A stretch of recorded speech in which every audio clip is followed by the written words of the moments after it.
berkata, khairukum khairukum li ahlihi. Yang terbaik di sisi Allah adalah yang jadi suami terbaik. Mengapa kita tidak mencari khairiyah dari sisi ini? Makanya saya pribadi, karena saya masih berusaha juga, dan juga bapak ibu-ibu, maka kita berusaha menjadi suami yang terbaik. Nah, menjadi terbaik bagi istri bukan dengan kekuatan, bukan dengan otot, tapi dengan akhlak yang mulia. Syekh Abdul Razak pernah cerita, sebagian orang Arab untuk menakut-nakutin istrinya, ketika malam pertama dia ambil ayam atau bebek, kemudian dia patahin lehernya di depan istrinya. Malam pertama, supaya istrinya mikir dua kali kalau mau ngomel mikir dua kali. Apalagi masuk dalam sekte lambiturah.com tadi kata. Ngomel bakal lagi. Bukan begitu cara mengambil hati istri. Lihat bagaimana Nabi SAW. Nabi mengambil dengan akhlak yang mulia.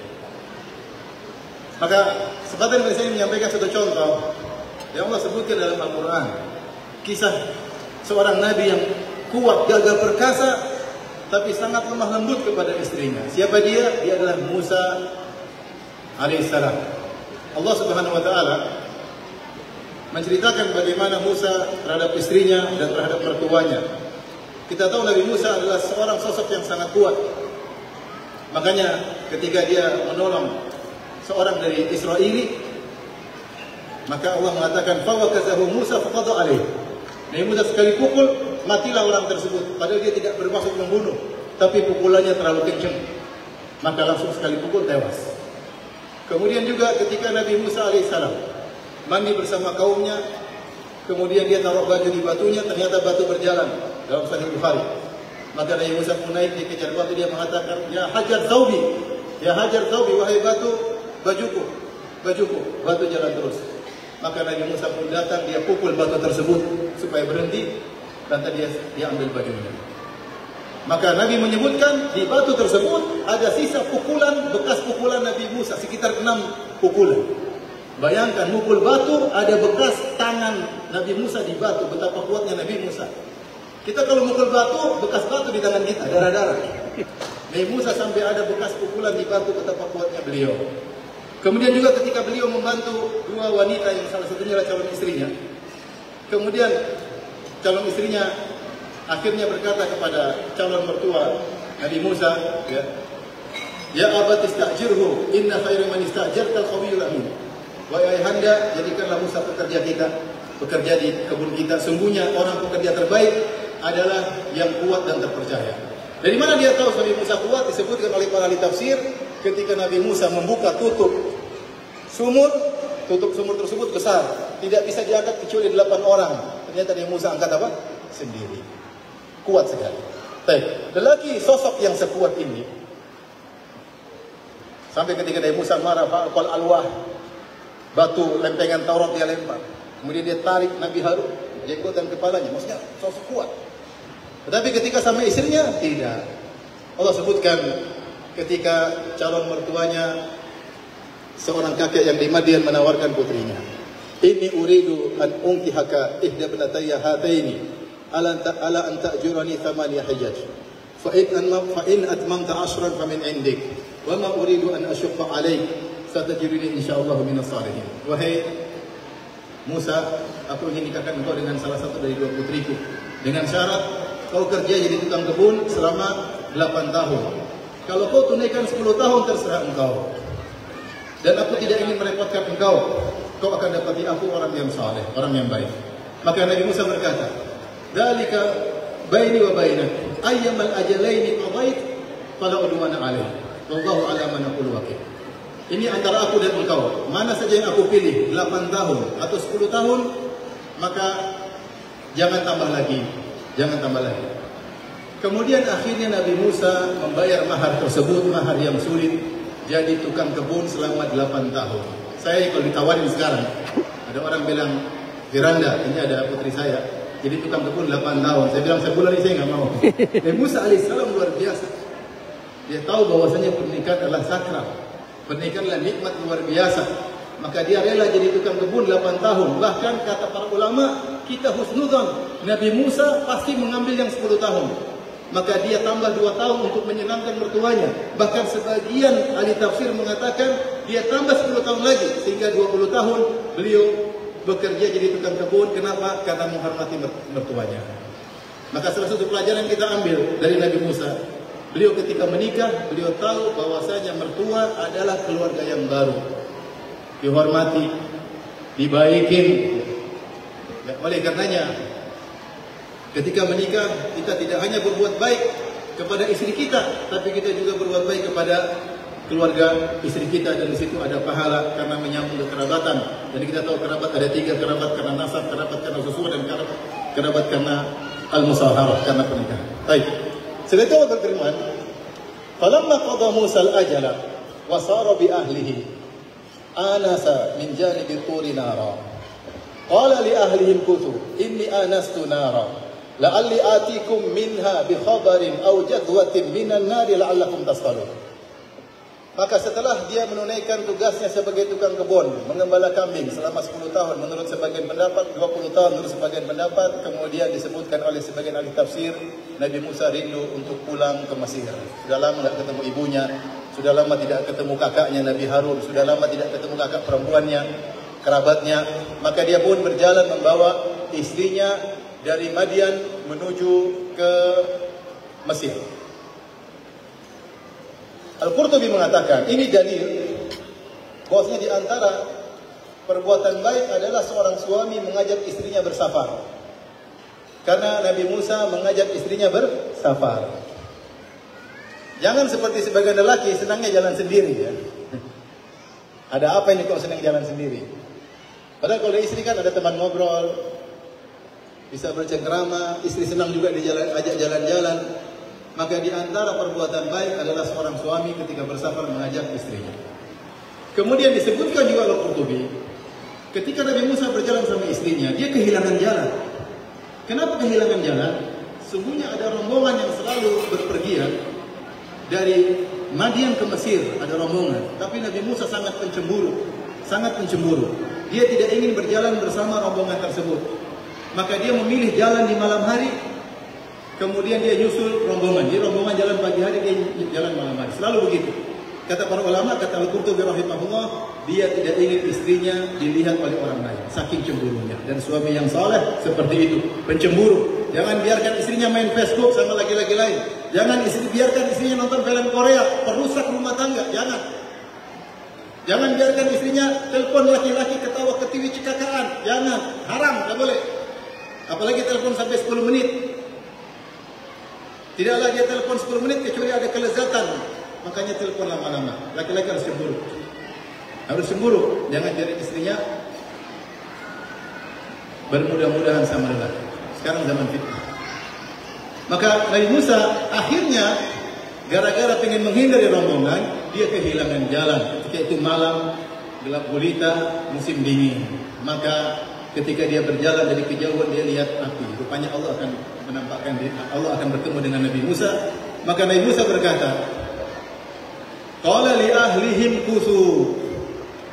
Beliau berkata kepada istrinya, tenanglah kau di sini. Sebagian ahli tafsir mengatakan, istrinya ketika itu satu. Dan saya juga tidak tahu riwayat Nabi Musa istrinya 2. Intinya istrinya satu. Tetapi Nabi Musa menggunakan kata ganti orang kedua jamak. Kuthu, itu pakai kata ganti orang itu. Hendaknya kalian tunggu di sini. Ini menunjukkan bagaimana Nabi Musa ketika berbicara dengan istrinya dengan penghargaan. Sampai dia mengatakan kuthu. Dan ini yang dilakukan oleh Nabi SAW ketika Nabi turun dari Gua Hira. Kemudian Nabi ketakutan. Nabi berkata kepada istrinya, zammiluni, zammiluni. Kalian selimuti aku. Nabi Muhammad SAW tidak berkata zammilini, zammilini. Anti selimuti aku. Tapi Nabi berkata antum selimuti aku. Antum selimuti aku. Padahal yang dia ajak bicara Khadijah satu orang. Kenapa? Karena ketika berbicara dengan istri, dengan penuh kasih sayang, dengan penuh penghormatan. Tidak seperti sebagian suami tidak memandang istrinya. Kalau dia telepon, cepat-cepat, Abi lagi sibuk. Sibuk apa? Sibuk chattingan sama akhwat lain. Jadi kalau chattingan sama perempuan lain, lama-lama. Berbicara sama istri dengan penuh penghormatan. Dia ibunya anak-anak. Dia yang membantu kita menundukkan pandangan. Dia yang membantu kita untuk tidak terjerumus dalam kemaksiatan. Dia ingin hidup susah bersama kita untuk membangun kehidupan yang lebih baik. Jasanya banyak. Maka Nabi Musa berkata, umkuthu, tenanglah kemana? La'alli atikum minha bi khabarin. Semoga saya ke sana saya dapat kabar. Maksudnya kata para ulama, kabar jalan yang benar yang mana? Karena dia kehilangan jalan. Au jadwatin minan nar, atau saya dapat secuil api. La'allakum tasqalun, agar engkau hangat wahai istriku. Maka Nabi Musa pun mencari ke arah sana, ternyata Allah memanggilnya.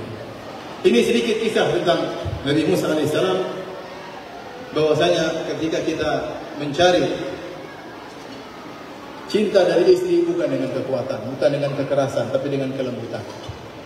Makanya kalau sebagian orang mengatakan, lihatlah bagaimana Nabi SAW ketika berumah tangga dengan istrinya. Kalau kita lihat, Nabi tidak sedang memposisikan dirinya sebagai seorang Nabi. Makanya kita dapat terkadang istrinya ngangkat suara, terkadang. Kalau sahabat mana berani? Artinya Nabi posisikan dia Nabi, tapi dia posisikan ketika bersama istrinya sebagai suami yang sabar menghadapi kekurangan-kekurangan istrinya. Oleh karenanya seorang istri berkata tentang suaminya, "Zauji in kharaja asid wa in dakhala fahid." Suamiku kalau keluar seperti macan, seperti singa, kalau masuk rumah seperti macan. Apa maksudnya? Ditafsirkan oleh para syurahul hadis tentang hadis umum Zara. Keluar seperti singa maksudnya sangar sama orang tegas.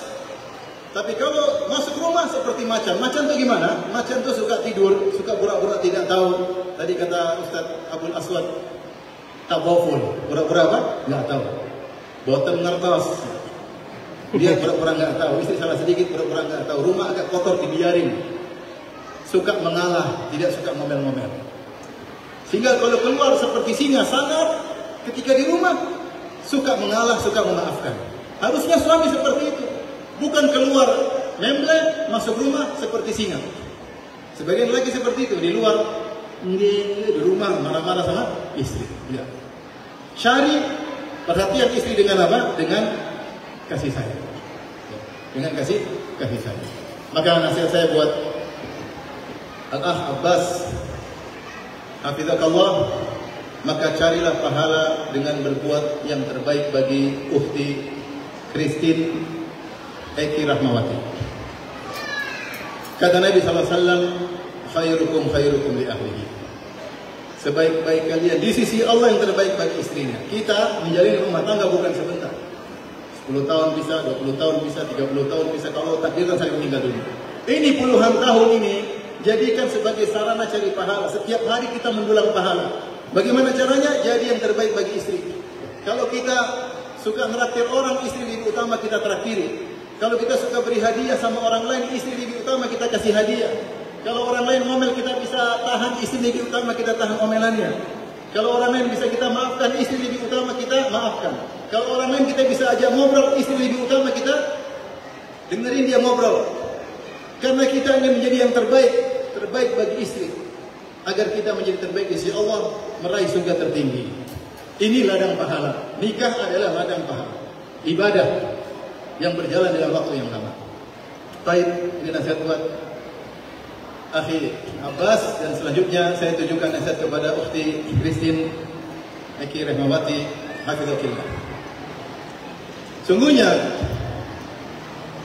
cerita istri solehah banyak sifat-sifatnya. Nanti bisa belajar. Tetapi kesimpulannya Allah mengatakan ar-rijalu qawwamuna 'alan nisa. Bahwasanya lelaki adalah pemimpin para wanita. Ibnu Abbas radhiyallahu anhu berkata, "Ai al-umara." Qawwamuna 'alan nisa maksudnya al-umara. Maksudnya para lelaki kalau di rumah dia seperti pangeran-pangeran, seperti amir-amir, seperti raja-raja. Seorang istri yang soleh berusaha membuat suaminya merasa dia pemimpin keluarga. Bagaimana suaminya pemimpin keluarga? Pemimpin keluarga berarti pengambil keputusan. Kalau dia bilang A, berusaha nurut. Itu istri soleha. Kapan anti berhasil menjadikan suami merasa dia pimpinan keluarga, berarti anti istri soleha. Dan Rasulullah mengatakan sebaik-baik wanita, idza amartaha ata'atka. Kalau kau perintah dia taat. Jadi ini musibah zaman sekarang. Banyak wanita tidak taat kepada suaminya. Banyak wanita yang membangkang kepada suaminya. Banyak wanita yang mau jadi pemimpin di rumah tangga, dan itu bukan istri soleha. Istri soleha membuat suaminya merasa sebagai kepala rumah tangga. Diskusi boleh, kasih masukan boleh, tetapi tetap yang menentukan keputusan adalah suami. Para akhwat, para ummahat, hidup kita cuma sebentar. Kita mencari keridhaan Allah. Di antara ujian bagi wanita, suami. Bagaimana menghadapi ujian tersebut sehingga tetap menjadi wanita solehah, di mana suami merasa sebagai kepala rumah tangga. Di antara cerita menarik adalah bagaimana kisah Ummu Darda. Ummu Darda, istrinya Abu Darda. Beliau juga perawi hadis. Dalam kalau tidak salah Sahih Muslim, ketika dia meriwayatkan hadis dari suaminya, dia mengatakan, haddatsani sayyidi. Sayyid maksudnya tuanku. Tuanku telah menyampaikan hadis kepadaku, maksudnya suami. Bayangkan, dia panggil suaminya dengan apa? Sayyidi. Sayyidi. Menunjukkan bagaimana penghormatannya kepada suami. Maka Rasulullah SAW mengingatkan, "Lau kuntu amiran ahadan an yasjuda li ghairillah la amartul mar'ata an tasjuda li zawjiha." Kalau saya boleh nyuruh seorang sujud kepada selain Allah, saya akan suruh seorang wanita sujud kepada suaminya. Maka taatlah kepada suami, raihlah surga. Karena ciri wanita solehah adalah taat kepada suami. Hati-hati, jangan membangkang, jangan angkat suara. Sampai para ulama mengatakan ketaatan kepada suami lebih tinggi daripada ketaatan kepada kedua orang tua dalam urusan rumah tangga dalam segala hal. Lebih daripada kedua orang tua. Maka anti kalau bertutur kata yang baik kepada orang tua merasa dapat pahala, maka bertuturlah kata yang baik kepada suami karena anti juga dapat pahala. Kalau anti merasa berdosa ketika angkat suara kepada ayah dan ibu, ketahuilah anti juga berdosa ketika angkat suara di hadapan apa? Suami. Maka semoga Allah Subhanahu wa taala memberkahi pernikahan dua mempelai Al-Akh Abbas hafizahullah dan juga Ukhti Christine hafizahullah, dan kita doakan kepada mereka barakallahu lak wa baraka alaik wa jama'a bainakuma fi khair. Demikian saja, mohon maaf atas wejangan yang kelamaan. Semoga bermanfaat bagi diri saya pribadi dan juga kepada hadirin hadirat. Wabillahi taufik. Assalamualaikum warahmatullahi wabarakatuh.